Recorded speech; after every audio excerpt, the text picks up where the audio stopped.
The time has finally come. Join me as I turn my sunroom into a Wicked Wonderland.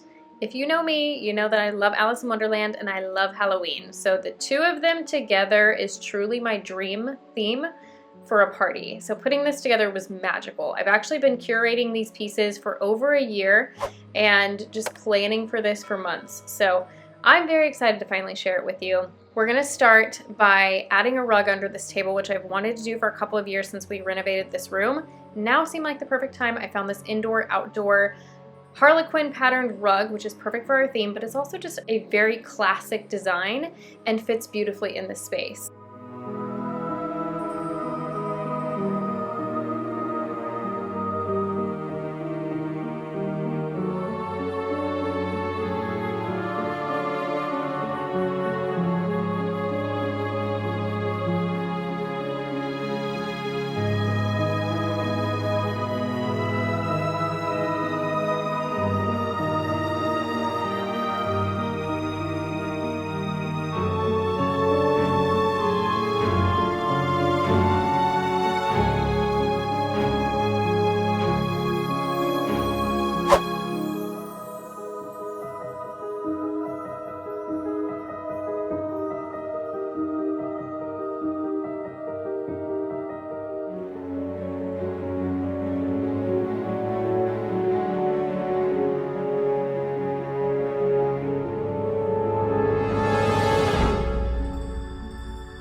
I came across these flowers at Michael's a few months ago and I loved the idea, but I wanted to make it look a bit more high-end. So I grabbed these from Hobby Lobby.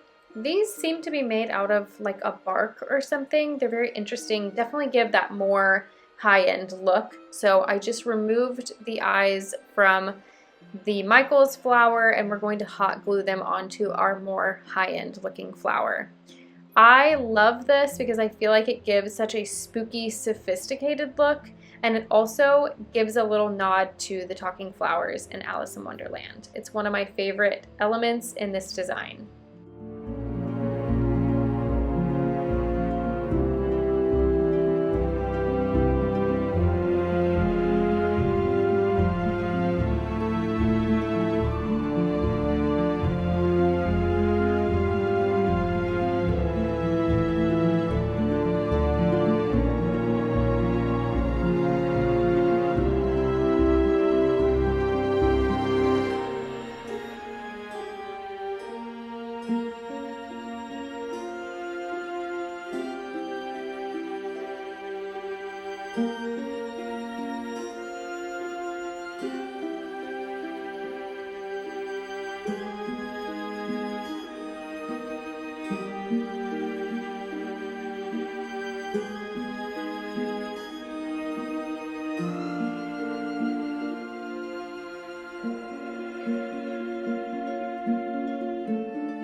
These plates are what put this theme in my mind last year when I found them at a thrift store. I actually shared them in a thrift haul last year and mentioned in that I have the perfect theme for a tablescape to use these in, but I don't have a full set of them. I couldn't even find them online to try to complete my set. I do like to have 6 of everything. I went ahead and bought them anyway because they were just so perfect for this theme that I couldn't leave without them. And I have teacups. So, I mean, truly, I could not leave them behind. They were just too good. So you'll notice that the 2 settings at the very end, I'm using my silver chargers with the dinner plates. I'm basically mixing and matching the sizes of the different place settings that I'm using so that it all looks cohesive, but they are a little bit different because I don't have a full set of all of the plates.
The tags I purchased from an Etsy shop. She did such a beautiful job on these. I was originally going to DIY them, and I went on Etsy searching around and I saw these and they were at such a good price. The shipping was super fast. She did such a beautiful job. It saved me a ton of time, so it was totally worth just supporting a small business and ordering them from someone else.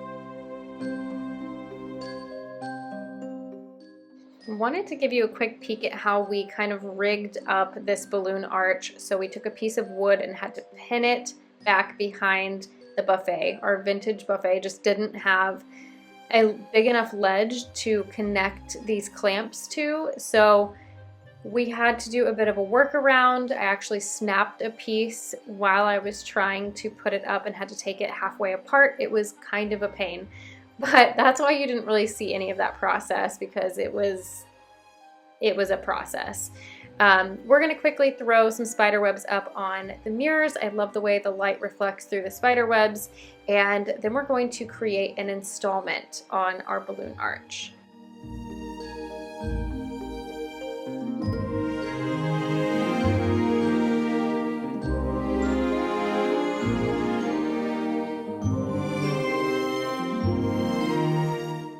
I found these jumbo cards on Amazon and I loved the exaggerated size. I feel like that's so whimsical and plays into our Wonderland theme so well, and of course cards.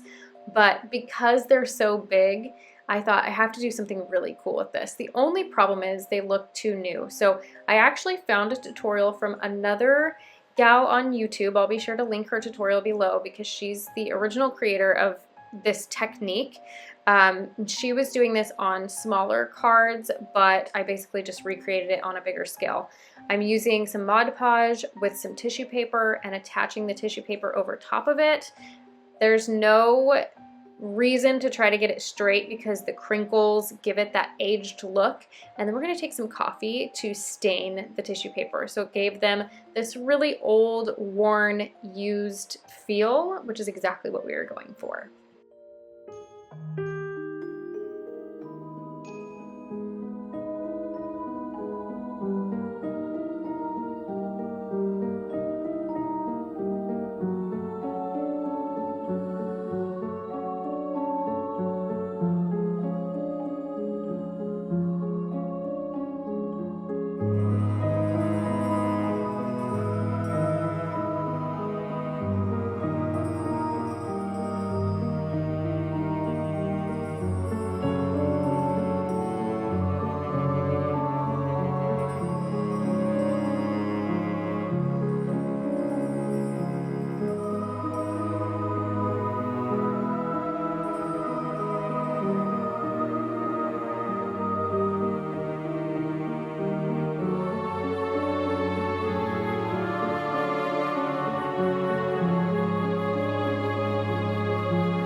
To create our card arch, we are just going to hot glue the cards to the balloon arch, essentially. I did kind of use a couple of different things as I was doing this, mostly the hot glue, and then I would hot glue some of the cards together as I was able to layer them so that they would kind of have a little bit more support.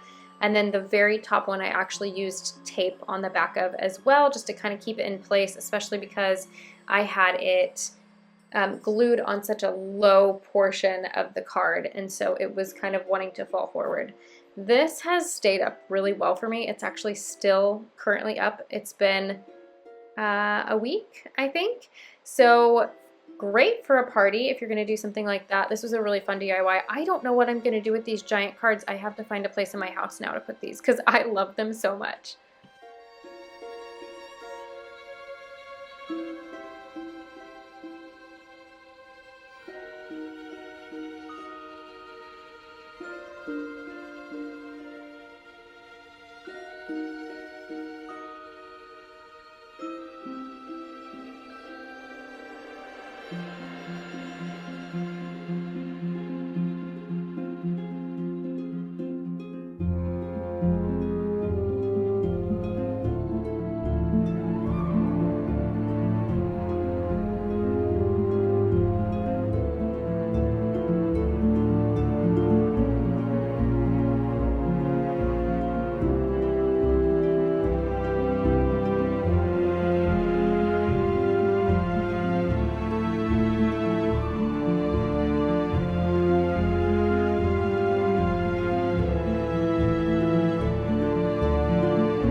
So we needed hat boxes to represent our Mad Hatter, and I found these at a garage sale for a couple bucks each, and we are going to decoupage them. So I have not done a lot of decoupaging before in my life until this video, and now I've done a ton of decoupaging, it feels like.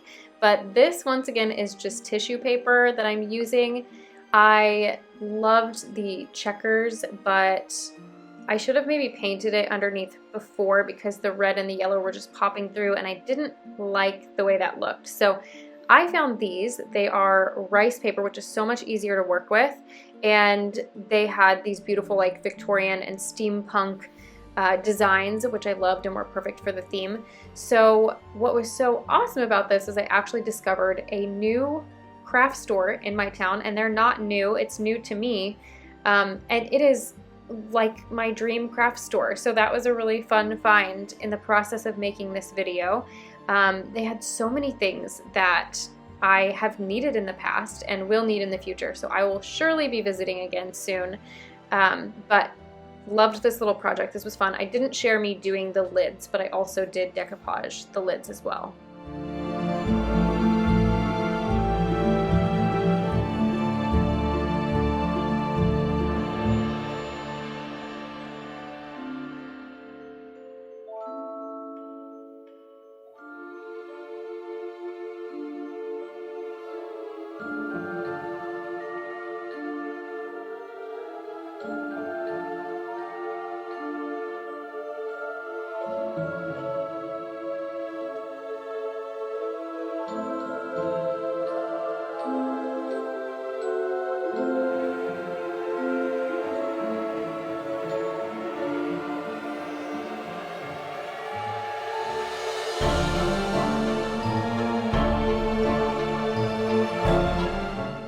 The local craft store that I discovered also had these tags. They were already distressed. They had them in every size you could imagine. And so I was really excited to find those. And I do go back and add the signature 10-6 that's on Mad Hatter's hat a little bit later. I don't share the process of it. I just used my Cricut and a stencil vinyl to paint it on. But that little detail added so much. So you'll kind of see that at the end. We are going to style this cloche. I found this moss at Target totally last minute, like the day before styling this, and it was $1 per pack, and it just, the color of it was perfect.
So I wanted to make this space feel a little overgrown, almost like these vines were kind of overtaking this part of the room. So I found these on Amazon. I was super lazy about this install. I took this gallery wall that I've had up here forever down, and I just used the pre-existing nails to wrap the twigs around. I didn't even move them, but it worked out just fine. And I'm going to add another set of vines. We'll add in some more spooky branches, some of that eucalyptus that we used on the table to kind of bring that element over here. And then I got some big black paper flowers that we're going to add just to kind of make this look again like that sophisticated spooky feel. I love the way this came out. The only thing about this whole space that I really wanted to change that I wasn't able to is the curtains behind the buffet. I had these beautiful vintage lace curtains that matched perfectly, but they were too short. And I couldn't find anything else in the time frame that I needed to swap these ones out. They didn't like drag the whole style down, but it would have been just that much better if I could have switched those.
I always go for like a spooky, beautiful feel. I feel like my Halloween decor always feels pretty.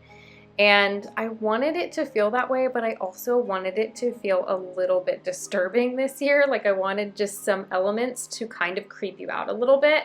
And I think doing that with food is a really fun way, especially if you're hosting a party. So we have what looks to be a blood splattered cake here, and then we're gonna add some kind of disturbing elements to each of our place settings, as well as some creepy crawlies.